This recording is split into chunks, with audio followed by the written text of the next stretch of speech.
Were you surprised by the outcome of the Tolley investigation into Dominic Raab, where 2 bullying complaints were upheld against him? Did it surprise you? No, because as we're discussing, he was a tough boss. And when tough is the everyday setting, it's not a surprise that that person oversteps the line. And clearly, in at least one case, Mr. Raab overstepped the line.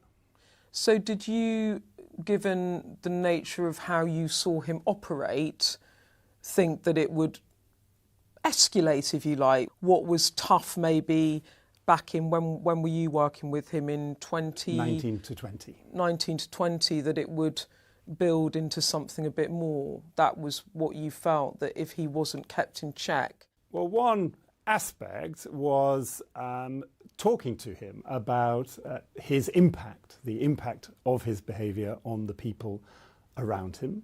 And I did that. They were not easy conversations, but I wanted him to see that how he was treating the people around him was affecting the outcomes, was affecting his productivity, his delivery. And he resisted that. Okay. And he consistently resisted that. So you raised his behaviour with him before it got to the stage of bullying, but he didn't accept your, what you would say, constructive criticism or advice. Correct. Dominic Raab is a lawyer, and so everything was subject to quite forensic analysis. So a general conversation was not a successful conversation.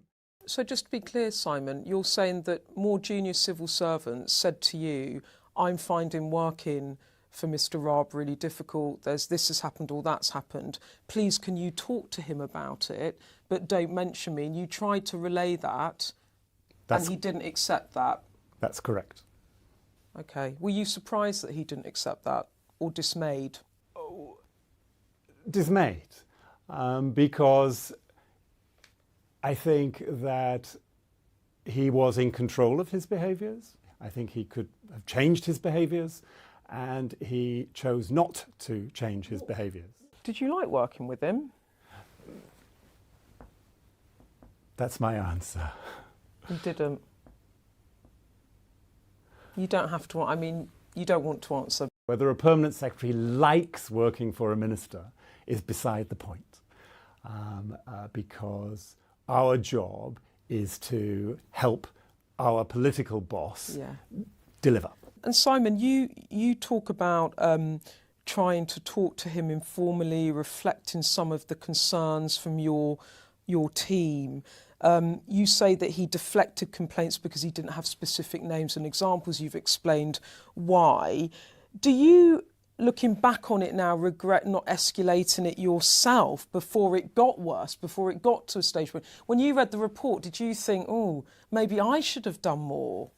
I did reflect because I never used the word bullying in my conversations with him, but at the time it felt as though we were trying to avoid that level. Given what happened in my year with him, I feel uneasy, but I still understand what I did. Do you think he should apologise for his behaviour now?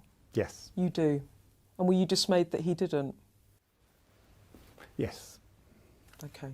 Now, he didn't apologise, and actually there's been lots of discussion over the weekend about what the case means for the relationship between the civil service and government ministers, and Dominic Raab has got his view across very clearly with a series of op-eds he's done for newspapers. He did a couple of interviews.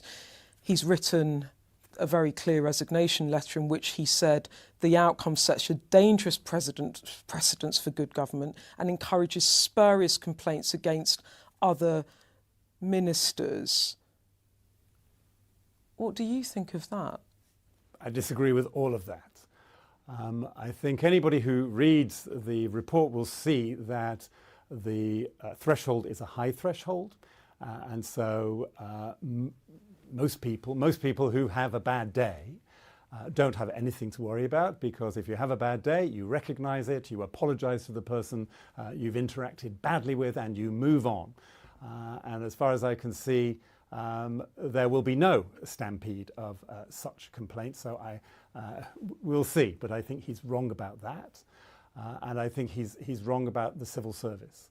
I think the civil service it defines itself by its impartiality, defines itself by how hard it works for government ministers.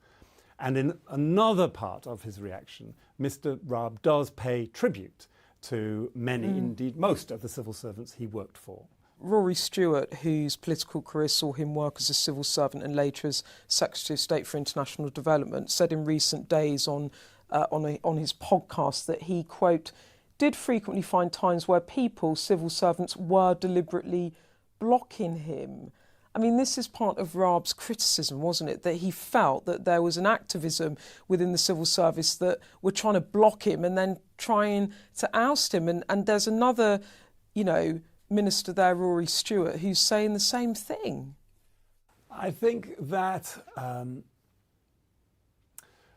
ministers are frustrated by aspects of the civil service. They are frustrated that they don't immediately get the point. They are frustrated when action doesn't happen as quickly as they want. You do not need to intimidate or humiliate or threaten stuff in order to shift the system. The system, I think, has, on balance, delivered for the United Kingdom.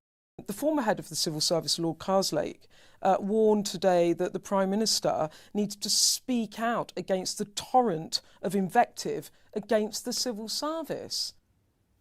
I agree. I think that the Prime Minister, who is also the Minister for the Civil Service, he knows the civil service. He is surrounded by civil servants in Number 10 and the Cabinet Office. He knows their ethos. He knows their quality. So I hope that the Prime Minister and other ministers do publicly recognise that. What I saw in his acceptance letter of Mr. Raab was immense sympathy with Mr. Raab as Mr. Raab railed against the civil service. I think I would distinguish sharply, if I were the Prime Minister, between personal sympathy with a colleague I'd worked well with, I liked, and systemic sympathy. I think the system needs a closer attention than just accepting Dom Raab's word. Let me put it another way. Are you concerned that if ministers and the Prime Minister doesn't come out to kind of stick up for the civil service, that the civil service will be unfairly vilified by all of this? That is a possibility, because one aspect is the silence of civil servants, that a debate can rage about them without any serving civil service participation. So that, I think, is an unfair debate, and that is another reason for me, as a retired civil servant, to speak out, because I worked for the civil service for 38 years. The characterisation given by Mr. Raab, I think, is flat wrong.